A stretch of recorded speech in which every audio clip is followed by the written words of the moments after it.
శ్రోతలకు నమస్కారం. ఇప్పుడు నేను చందమామ నుంచి ఉచ్చనీచలు అనే ఒక చక్కని జాతక కథను చదివి వినిపించబోతున్నాను.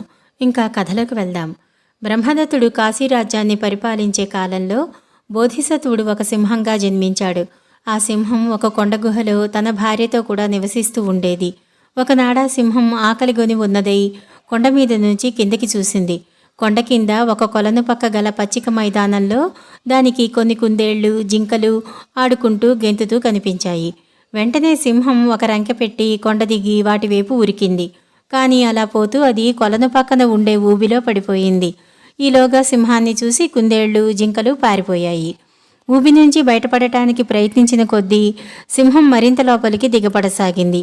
అందుచేత అది కదలకుండా ఉండిపోయి తనను రక్షించగల వారెవరైనా అటుగా వస్తారా అని ఎదురుచూడసాగింది. ఆకలితో అలమటించుతూ ఆ సింహం ఒక వారం రోజులున్న మీదట పక్కనే ఉన్న కొలనులో నీరు తాగటానికి నక్క ఒకటి వచ్చి సింహాన్ని చూసి బెదిరి దూరంగా ఆగిపోయింది. సింహం నక్కను చూసి, నక్క తమ్ముడు, వారం రోజులుగా ఈ ఊబిలో చిక్కి చచ్చిపోయే స్థితిలో ఉన్నాను. నన్ను ఎలాగైనా కాపాడి పుణ్యం కట్టుకో అని ప్రాధేయపడింది. అసలే ఆకలితో ఉన్నావు, నన్ను చంపేస్తావేమో, నిన్నెలా నమ్మటం అన్నది నక్క భయపడుతూ. ప్రాణభిక్ష పెట్టిన ప్రాణిని చంపుతానా? నన్ను రక్షించావంటే నీకు బతికి ఉన్నన్నాళ్ళు కృతజ్ఞతగా ఉంటాను. నా మాట నమ్ము అన్నది సింహం. నక్క సింహం మాటలు నమ్మి ఎండుకట్టెలను తెచ్చి ఊబిలో పడవేసింది. వాటి మీద కాళ్ళు ఉంచి సింహం ఊబిలో నుంచి బయటికి రాగలిగింది. తరువాత రెండు కలిసి వేటకు బయలుదేరాయి. సింహం ఒక జంతువుని చంపింది. దాన్ని రెండు సమంగా పంచుకు తిన్నాయి. ఇంక నుంచి మనం సోదరులం. నువ్వొక చోట నేనొక చోట ఉండటం దేనికి? నీ కుటుంబాన్ని మా గుహకే తీసుకునిరా, అందరం కలిసికట్టుగా జీవించుదాం అన్నది సింహం. నక్క అంగీకరించి భార్యతో సహా సింహం గుహలో కాపురం పెట్టింది.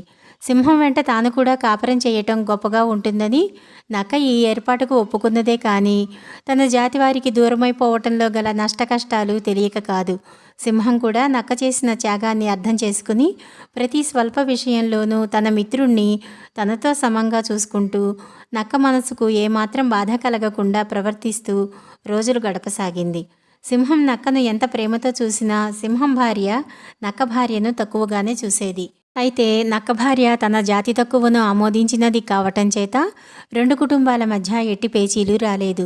అయితే కాలక్రమాన సింహానికి నక్కకు కూడా పిల్లలు కలిగి అవి సమంగా ఆడుకుంటూ ఉండటం చూసి సింహం భార్యకు మండిపోయింది. తాము తక్కువని, సింహం పిల్లలు ఎక్కువని తెలియని నక్క పిల్లలు సింహం పిల్లలతో కింద మీద పడి ఆడుకుంటున్నాయి. ఉచ్చనీచల విషయం తెలియని సింహం పిల్లలు కూడా నక్క పిల్లలతో సమంగా ఆడుతున్నాయి. ఇది చూసి వార్చలేని సింహం భార్య తన పిల్లలతో చాటుగా, మనం గొప్ప పుటక పుట్టినవాళ్లం, మీరా నక్క పిల్లలతో అంత చనువుగా ఆడరాదు, వాటిని దూరంగా ఉంచండి అని చెప్పింది. సింహం పిల్లలకు తల్లి బోధ కొంచెం కొంచెమే తలకెక్కసాగింది. అవి నక్క పిల్లలను లోకువుగా చూడటము, వాటితో ఆడేటప్పుడు అన్యాయం చేయటము, మేము గొప్పవాళ్లం, మిమ్మల్ని మేము పోషిస్తున్నాము, మాకు మీరు ఎదురు చెప్పకూడదు, మీరు తక్కువ వాళ్ళు కనుక తిట్టినా పడి ఉండాలి అనటము సాగించాయి. ఆడనక్కకు కష్టం వేసి ఒకనాడు తన భర్తతో సింహం భార్య వైఖరిని గురించి చెప్పింది.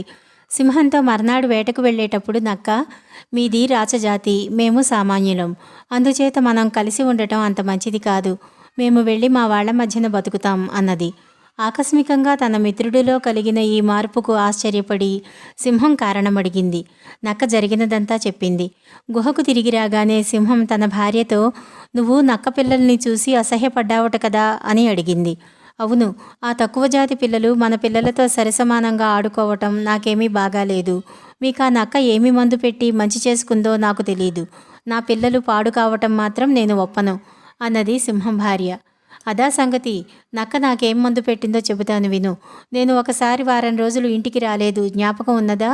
ఆ వారం రోజులు నేను తిండి లేక మాడుతూ ఊబిలో చిక్కాను. నా ప్రాణాలు పోతున్న సమయంలో ఈ నక్క వచ్చి యుక్తిగా నన్ను ఊబి నుంచి బయటికి లాగింది. ఆనాడు నక్కే నన్ను ఆదుకోకపోతే నేను ఉండను, మన పిల్లలు ఉండరు. ప్రాణభిక్ష పెట్టిన వాళ్ల దగ్గర ఉచ్చనీచలు పాటించటం మహాపచారం. అటువంటి వాళ్లను అవమానించటం బంధువులను అవమానించటం లాంటిదే అన్నది సింహం. సింహం భార్య సిగ్గుపడి నక్క భార్యకు క్షమాపణ చెప్పుకున్నది. తరువాత 7 తరాలు దాకా సింహం సంతతి, నక్క సంతతి అదే గుహలో ఎంతో సఖ్యంగా కలిసి జీవించాయి. ఈ కథ ఇంతటితో సమాప్తం. నమస్కారం.